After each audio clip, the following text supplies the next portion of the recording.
Assalamualaikum, welcome back to Invest Saham. Pada video ini kita akan update analisa money flow untuk saham-saham big banks. Dan ternyata saham BBRI bisa kembali bagi dividen interim di tahun 2024 ini. Jadi, apakah ada tanda saham big banks akan kembali rebound? Sebelumnya disclaimer on, ini bukan ajakan jual beli saham, so langsung saja kita ke pembahasan. Jadi, PT Bank Rakyat Indonesia Persero Tbk dengan kode saham BBRI mengumumkan rencana pembagian dividen interim tahun buku 2024 sebesar 20 triliun atau setara dengan Rp135 per sahamnya. Nah, hal ini setara dengan 45% dividen payout ratio ya dari laba bersihnya sepanjang 9 bulan di tahun 2024 ini. Jumlah tersebut mengindikasikan dividen yield sebesar 3,2% berdasarkan harga saham BBRI secara intraday pada hari Senin ini di 16 Desember 2024 ya di harga Rp4.200 per saham. Dividen interim ini tentunya lebih tinggi dibandingkan dengan dividen interim yang dibagikan oleh BBRI pada Desember di tahun 2023 lalu ya, lebih tingginya 61%, yaitu sebesar Rp84 per saham ya untuk Desember di tahun 2023 lalu. Untuk di tahun ini ternyata lebih besar, yaitu Rp135 per sahamnya. Apakah untuk dividen final BBRI juga akan lebih besar dibandingkan dengan dividen final di tahun ini? Tentu saja bisa terjadi guys ya. So, teman-teman yang masih floating loss, masih nyangkut di saham BBRI, saya rasa tidak usah terlalu khawatir. Dan saya juga sudah sering mengingatkan ke teman-teman ya, kalau misalkan BBRI-nya ada koreksi, ada penurunan ke level support, maka jangan ragu ya, jangan takut untuk melakukan averaging down. Meskipun di luar sana banyak sekali yang menebar fear, menebar ketakutan gitu guys ya. Bahkan juga tidak membenarkan ya metode dollar cost averaging. Tapi kalau menurut saya dollar cost averaging ini cukup penting, terutama untuk saham fundamental yang bagus dan juga rutin bagi dividen. Karena begini, kalau misalkan teman-teman rutin dollar cost averaging ya di harga bawah, maka average harga kalian nanti akan turun dan ketika harga BBRI-nya kembali rebound, kalian bisa cuan besar dari capital gain. Dan lalu ketika ada pembagian dividen final ataupun dividen interim ya seperti ini, maka ketika teman-teman dollar cost averaging di harga bawah, nanti average-nya akan turun, jumlah lot semakin banyak, dan penerimaan dividen teman-teman setiap tahun itu akan semakin meningkat lagi. Jadi tentunya akan berbeda penerimaan dividen teman-teman ya di tahun lalu 2023 misalkan dengan penerimaan dividen teman-teman di tahun 2024 ini. Karena ketika turun kalian itu selalu dollar cost averaging gitu ya, selalu cicil beli. Itulah keuntungan ya ketika kita berinvestasi di saham fundamental bagus dan juga rutin bagi dividen. Nyangkut pun tidak masalah ya, kita masih bisa averaging down dan kita masih bisa cuan, baik itu dari dividen dan juga dari capital gain-nya. Nah, jadi hari ini IHSG memang mengalami koreksi guys ya dan saham BBRI naik 1,92% menahan kejatuhan IHSG. So, kita akan melakukan analisa money flow dan juga teknikal ya. Untuk saham-saham big banks ada BBRI, BBNI Bank Mandiri dan juga BBCA yang akan kita analisa dengan menggunakan Stockbit Sekuritas guys ya. Aplikasi saham terbaik yang saya gunakan untuk investasi dan juga trading, dan tentunya banyak sekali keunggulan guys ya yang ada di fiturnya Stockbit. Saya rasa memang sangat membantu ya untuk saya melakukan analisa teknikal ataupun analisa fundamental sebelum saya membeli sebuah saham. Jadi ini sangat membantu, apalagi chart yang ada di Stockbit ini tidak dibatasi ya. Kita bisa menggunakan banyak sekali indikator dan itu juga tentunya bisa kita mix ya dan tidak dibatasi dan tidak berbayar juga. Jadi kalau misalkan kalian lihat ya di TradingView itu kan kalau teman-teman menggunakan lebih dari 2 indikator, teman-teman akan disuruh untuk melakukan purchasing atau pembayaran alias nantinya akan menjadi berbayar ya untuk chartnya. Tapi di Stockbit ya teman-teman bisa menggunakan berbagai macam indikator, baik indikator teknikal ataupun indikator fundamental. Nah, teman-teman yang mungkin ingin melihat fundamental ya misalkan seperti net income, lalu book value, total aset dan lainnya di sini juga ada ya guys ya. Jadi di indikator teknikalnya, sorry di indikator chartnya Stockbit itu bukan hanya teknikal saja, tapi ada juga indikator fundamentalnya. Dan yang cukup membantu juga di sini kita lihat guys ya, ada bandar detektor atau broker summary yang ada di Stockbit ini sudah dilengkapi dengan average atau rata-rata, baik itu akumulasi atau distribusi. So, teman-teman yang ingin menggunakan fitur-fitur yang lengkap yang ada di Stockbit ya untuk investasi dan juga trading, silahkan teman-teman mendaftar dengan klik link yang ada di kolom deskripsi. Oke guys, jadi untuk BBRI hari ini sebenarnya masih ada big distribution ya, meskipun ada kenaikan 1,92% ke level Rp4.250 per saham, namun kita lihat ternyata masih ada distribusi yang cukup besar nih, terutama dari RX, AK, ZP, BK, dan juga LG. Dan kita melihat ya, ternyata ada KZ yang melakukan akumulasi. So, coba kita cek ya untuk foreign-nya. Untuk asing, overall hari ini sebenarnya masih ada net sell 341 miliar, namun tidak semua investor asing jualan BBRI ya guys ya. Meskipun ya tetap saja secara selling valuation lebih besar penjualan alias ada net sell. Ya, net sell 341 miliar itu artinya penjualan lebih besar ya secara nominal atau secara value. Dari RX, ZP, AK, BK, BB, YP, dan juga NI sebagai top seller BBRI pada hari ini. Namun, ya, kalau misal kita perhatikan juga, sudah ada beberapa investor asing lainnya yang melakukan akumulasi, seperti KZ, CC, TP, YU, dan lainnya ya guys ya, teman-teman juga bisa lihat di layar, seperti itu. So, apakah ini menjadi pertanda awal saham BBRI bisa naik lagi? Saya rasa bisa saja. Ya, asalkan besok berubah menjadi inflow yang positif. Ya, karena meskipun hari ini ada net sell ya, kita juga masih bisa berharap bahwa BBRI akan ada inflow positif lagi atau akan diakumulasi kembali oleh investor asing. Dengan memperhatikan beberapa opsi ya yang akan terjadi, maka saya cukup yakin saham-saham big banks sebentar lagi akan mulai rebound gitu guys ya. Either itu di akhir Desember atau mungkin ya nanggung ya, karena kan sebentar lagi kita libur Natal dan Tahun Baru.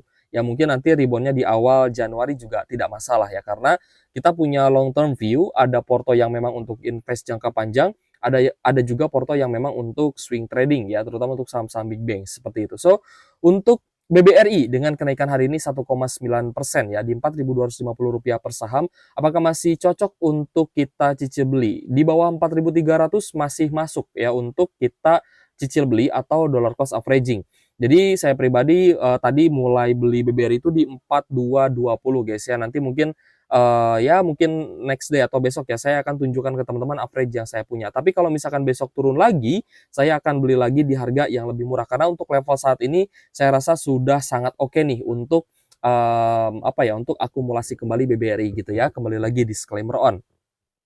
Oke guys, jadi untuk teman-teman yang masih memiliki cash ya silahkan mau DCA di harga murahnya BBRI, saya rasa sangat masuk akal dan sangat efektif ya untuk menurunkan average yang kita punya kalau misalkan teman-teman sedang nyangkut ya di BBRI. It's okay, yang penting teman-teman masih akan terus dapat dividen. Dividen interim dapat, dividen final dapat, dan ketika nanti harga naik, teman-teman juga akan cuan dari capital gain. Jadi teman-teman cuan double ya targetnya ya, cuan dividen dapat, cuan capital gain juga harus dapat. Selanjutnya adalah BBNI. Nah, jadi untuk BBNI ini sebenarnya saya cukup ini ya, cukup cukup memprihatinkan ya sebenarnya, karena di beberapa perdagangan yang lalu pun ya kita lihat sempat ada open gap down gitu guys, sempat ada gap down dan hari ini pun ya masih koreksi 1,9%. So kalau misalkan BBNI-nya mau turun ya udah kita tungguin gitu guys ya, dia turun sampai di mana nih?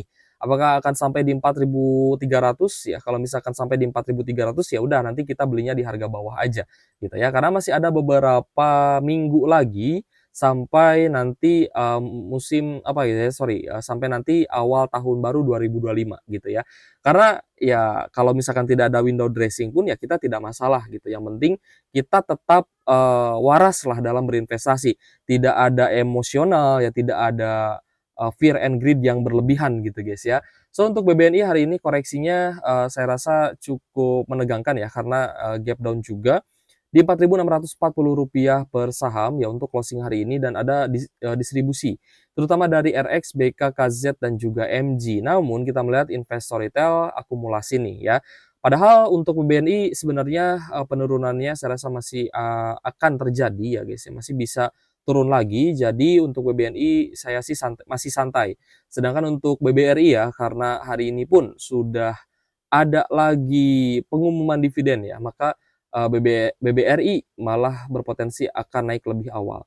Jadi untuk BBNI memang belum menyentuh zona oversold, jadi saya masih menunggu ya. Ya semoga saja dapat di 4.500-an lah. Tapi kalau misalkan dia mau turun dalam ke 4.400, 4.300, oke lah saya tunggu gitu ya.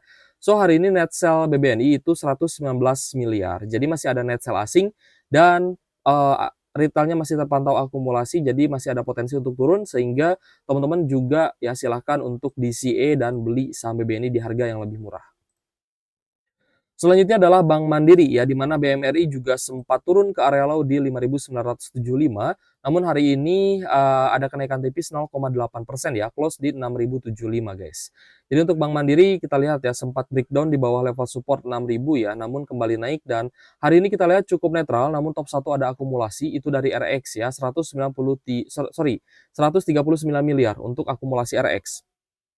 Sedangkan AKBK dan juga BB terpantau distribusi.